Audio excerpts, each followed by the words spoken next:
आपका हार्दिक अभिनंदन करती हूँ। दोस्तों, आज हम जानेंगे कि कुंडली में भाव और भावेश और कारक क्या होते हैं। दोस्तों, ये एक बहुत ही महत्वपूर्ण टॉपिक है। जो भी दर्शक एस्ट्रोलॉजी सीख रहे हैं, ये उनके लिए बहुत काम की चीज़ है। वो अगर इस वीडियो को पूरा देखेंगे तो उनके सब समझ में आ जाएगा। तो दोस्तों, आइए देखते हैं कि भाव, भावेश और कारक क्या होते हैं। दोस्तों, सबसे पहले हम ये देखते हैं कि हमें किस भाव के बारे में बात करनी है, हमें किस चीज़ के बारे में बात करनी है। मान लो अगर हमें धन के बारे में बात करनी है तो हम सबसे पहले धन भाव को देखेंगे।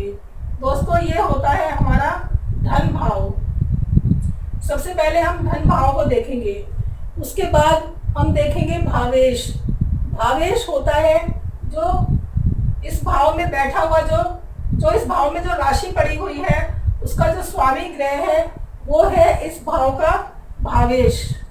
और अगर हमें धन की स्थिति देखनी होती है तो धन देने वाले होते हैं गुरु, यानी इस भाव के कारक हुए गुरु।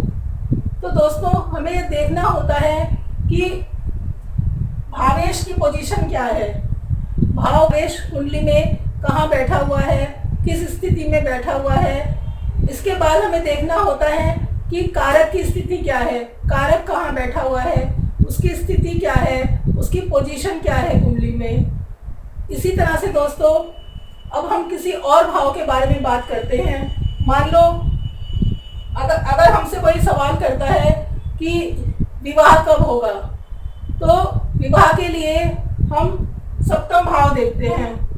ये होता है विवाह का भाव। तो दोस्तों, सबसे पहले हमें ये देखना होता है कि इस भाव में किस नंबर की राशि है। तो इस भाव में 9 नंबर की राशि है और 9 नंबर की राशि के स्वामी होते हैं गुरु। गुरु इस भाव के भावेश हुए। और कारक, अब दोस्तों ये हमारे स्पाउस का भाव होता है। तो अगर ये स्त्री की कुंडली है तो यहाँ पर उसका स्पाउस होगा, अपने उसके स्पाउस का कारक होगा गुरु।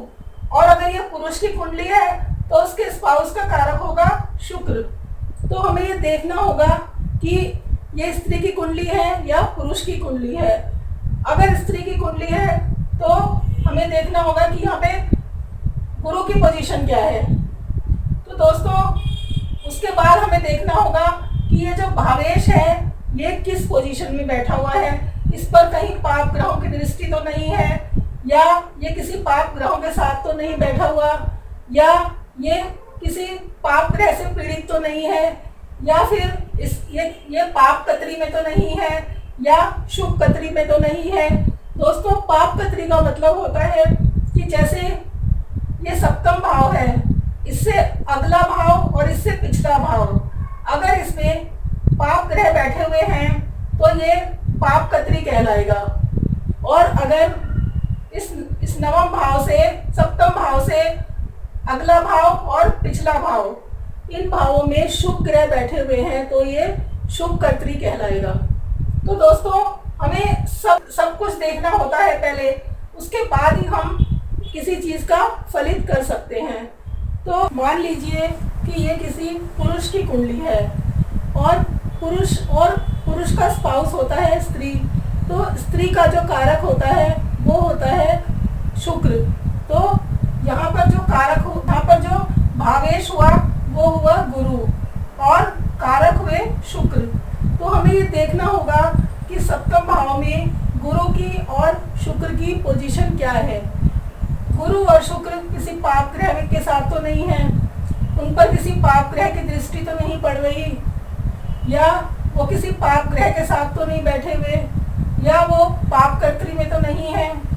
अगर ऐसा है तो हम कहेंगे कि विवाह होने में बहुत परेशानियां आएंगी। लेकिन अगर शुभ ग्रहों की दृष्टि पड़ रही है और लेकिन वो पाप ग्रहों के साथ बैठे हुए हैं और शुभ कतरी में है, यानी थोड़ा अच्छा और थोड़ा बुरा, तो हम कहेंगे कि विवाह तो होगा लेकिन थोड़े विलंब से होगा।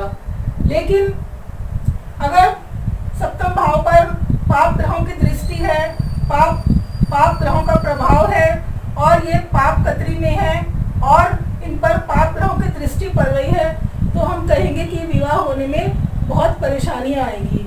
तो दोस्तों, इस तरह से कुंडली में हम भाव, भावेश और कारक इन तीनों की पोजीशन को देखकर पता लगाते हैं कि वो काम होगा या नहीं होगा। अगर होगा तो कब तक होगा। तो दोस्तों, इस तरह से भाव, भावेश और कारक के बिना हम किसी भी कुंडली का फलित नहीं कर सकते। कुंडली के फलित के लिए इन 3 चीज़ों की बहुत आवश्यकता होती है। तो दोस्तों, ये वीडियो मैं यहीं ख़त्म करती हूँ। अगर आपको ये वीडियो अच्छी लगी हो तो इसे लाइक कीजिए, सब्सक्राइब कीजिए और शेयर कीजिए। धन्यवाद।